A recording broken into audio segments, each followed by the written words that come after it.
एक ट्यूब लेते हैं जिस ट्यूब के अंदर कैथोड है, एनोड है, और एनोड को हम लोगों ने छिद्र युक्त लिया है। इस तरह की अपन ने एक ट्यूब ले ली। उस ट्यूब के अंदर जो गैस का दाब है वो बहुत ही कम है, 10⁻³ mm ऑफ Hg। ऐसे केस में अगर हम एक हाई वोल्टेज देंगे 10,000 वोल्ट की, तो यहां से जो इलेक्ट्रॉन है वो कैथोड से निकल करके कहां जाना शुरू कर देंगे, एनोड की तरफ जाना शुरू कर देंगे। यह आपने सीखा। एनोड की तरफ पीछे आपने एक ऐसा पदार्थ लगा रखा है जिसके ऊपर अगर कोई भी कण पड़े तो वो चमकता है। तो हुआ ये कि जैसे हमने हाई वोल्टेज दी, यहां पे चमक उत्पन्न हुई। उस चमक को देख के हम समझ गए कि भाई कोई तो बात है, यहां से कुछ ना कुछ तो आ रहा है जो आके टकरा रहा है। कहां से आ रहा था? कैथोड से आ रहा था। तो हमने उसको कैथोड किरणों का नाम दे दिया। फिर हमने इस कैथोड किरणों के ऊपर जबरदस्त एक्सपेरिमेंट शुरू कर दिए।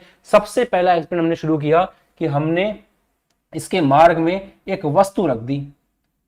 तो जैसे ही आपने इसके मार्ग में एक वस्तु रखी, आप ये देखते हो कि इस वस्तु की जो छाया है वो अपन को देखने को मिलती है। मतलब ये जो किरणें हैं ये एक सीधी रेखा में गति कर रही है। फिर आपने इन किरणों के बीच में क्या किया? इन किरणों के बीच में आपने एक छोटा सा बिल्कुल हल्का सा पंखा रख दिया।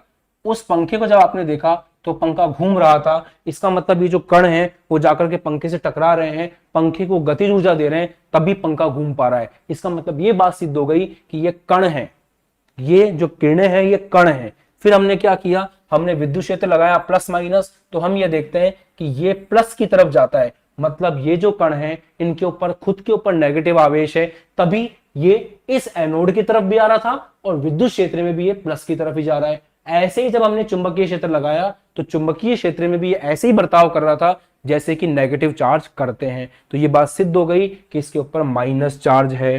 फिर हमने क्या देखा कि ये जो कण है, अगर हम अंदर गैस को बदल दें, ये जो आपकी ट्यूब है, डिस्चार्ज ट्यूब है, इस ट्यूब के अंदर अगर हम गैस को बदल दें, या फिर जिस इलेक्ट्रोड को आपने लगा रखा है, इसको इलेक्ट्रोड बोलते हैं।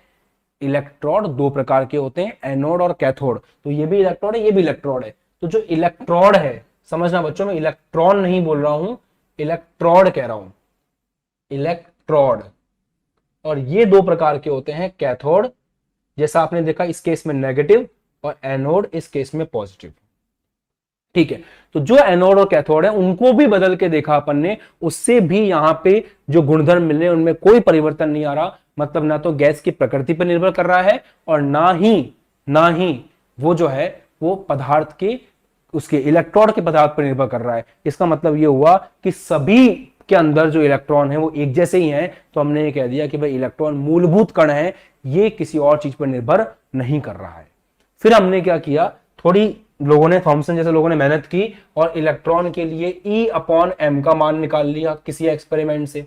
फिर मिलिकन ने मेहनत करी और E का मान अलग से निकाल लिया। उस E के मान को अपन ने यहां रख के M का मान निकाल लिया 9.1 इंटू 10⁻³ kg। और इस प्रकार अब हम इलेक्ट्रॉन के बारे में पूरी बातें जानते हैं कि इलेक्ट्रॉन नेगेटिव होता है, इलेक्ट्रॉन जो है वो कण है, इलेक्ट्रॉन सभी पदार्थों में एक जैसा होता है, इलेक्ट्रॉन का द्रव्यमान 9.1 इंटू 10